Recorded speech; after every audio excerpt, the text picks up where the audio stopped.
எல்லா செடிக்கு தண்ணி ஊற்றியாச்சா? வா வெளியில் என்ன வண்டி வச்சுக்கிற வந்து காட்டு வா மக்களுக்கு.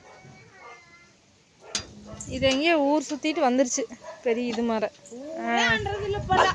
இரவும் பகலும் எங்கேயோ பிரயாணம் போயிடுது. தண்ணி பிடிச்சிட்டு எல்லாத்துக்கு. அங்கே என்ன வண்டி வச்சுக்கிற வெளியில்? இத்தனை தண்ணி வேஸ்ட் பண்ணி வச்சுருக்கிற. வரைக்கும் போய் அங்கே வாருங்க ஃப்ரெண்ட்ஸ், அரை டேங்க் தண்ணி வேஸ்ட்டாக போச்சு. பார்த்து நிறுத்தம். அன்னைக்கு ஒரு டைம் போன வாரமே என்னமோ தான் இது மாதிரி இதே மாதிரி தண்ணி வேஸ்ட்டாக போய் கிடந்துச்சு. இன்றைக்கும் அதே மாதிரி வேஸ்ட்டாக கிடக்குது.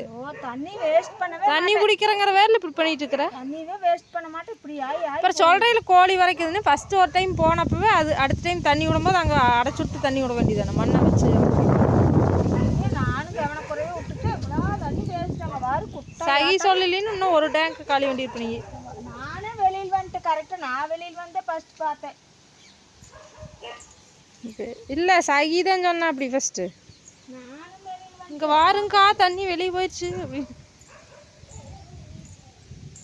இதுக்கு இங்கே விடுற தண்ணி அது அது வெளியே அப்படி வெளியே போயிடுது. அதை கவனிக்காமல் தண்ணி விட்டுறது. எல்லா செடிக்கும் தண்ணி விட்டியா? மழை வர மாதிரி இருக்குது. நாளை எங்கே வந்து நாளைக்கு போகுது. நான் அப்படியே 2 நாளைக்கு ஒருக்க விட்டுட்டே இருக்கணும். இல்லைன்னா அவ்வளோதான் அடிக்கிற வெயில். இங்கே பாருங்க புளிச்சக்கீரைவாங்க. அந்த புளிச்சக்கீரை புளிச்சே வர மாட்டேங்குது. இன்னொன்றும் செய்யலை. நெல்லிக்காய் பாருங்க நிறைய பிடிச்சி கொத்து கொத்தாக காய்ச்சிருக்கு. வாங்க நெல்லிக்காய் சாப்பிட்றோம். ஆனால் புளிங்காய் வாயில் போடுற மாதிரி தான் புளிங்காய் போடுற மாதிரியே இருக்குது. ஆனால் ஃபஸ்ட்டு டைம் பிடிச்சப்போ அப்படி இனிப்பாக இருந்துச்சு. நான் கூட பரவாயில்லையே இனிப்பு காயாக இருக்குதுன்னு நினச்சேன். கைலாசநாதர் கோயில் இருக்குதுல்ல செவியூரில், அது நல்லா இனிக்குது பாப்பா.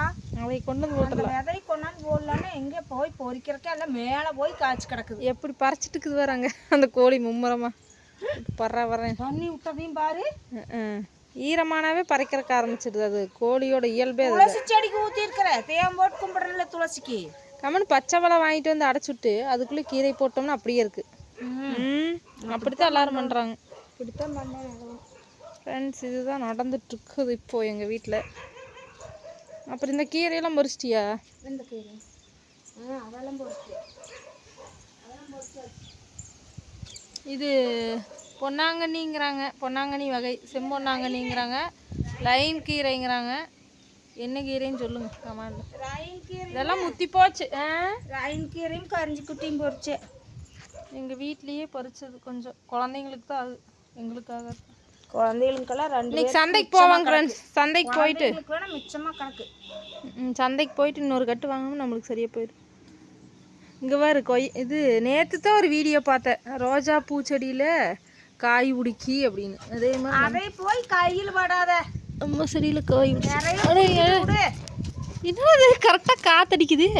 எத்தாது விடு. பார்க்காதவங்க பார்த்துக்கிட்டுங்க வருங்க. இதுதான் ரோஜா காய். அருமையாக இருக்கு. ரோஜா காய் போட்டா செடி முளைக்குமா? உள்ள விதை இருந்திருக்கும் போல இருக்குது. நீ கம்முனே இருக்க மாட்டேயாட் இருக்குது. இருக்குட்டு செடி முளைக்குமா சொல்லு. செடி முளைச்சு நமக்கு கேள்விப்பட்ட ஃப்ரெண்ட்ஸ் நீங்கள் பார்த்துருந்தீங்கன்னா கமெண்டில் சொல்லுங்கள். நேற்று ஒரு வீடியோவில் பார்த்தேன். அதில் வந்து சொல்லியிருந்தாங்க செடி முளைக்கு அப்படின்னு. இதெல்லாம் சும்மான்னு தான் நான் நினைக்கிறேன். நீங்கள் சொல்லுங்கள் என்னென்னு.